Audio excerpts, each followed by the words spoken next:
Grabe magpakilig sina Paolo Avellino at Kim Chiu. Personally umano ay na-witness din ng mga madlang people.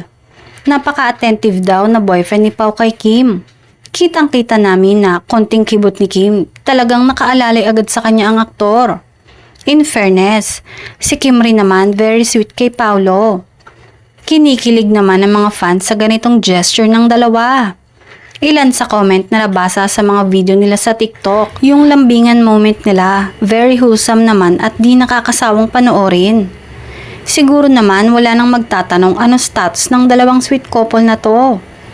Kahit ang mga kasama ni Kim sa Showtime ay tila kinikilig sa dalawa. Obvious naman sa tuwing tinutokso si Kim sa aktor, live sa It's Showtime, halata raw na may alam sila sa relasyon ng Kim Pao. Pero syempre, hanggang parinig lang ang mga ito kahit alam nila ang totoo. Mas mabuti na kay Kim o kay Paolo mismo manggagaling kung ano ang tunay na status ng relasyon nila ngayon.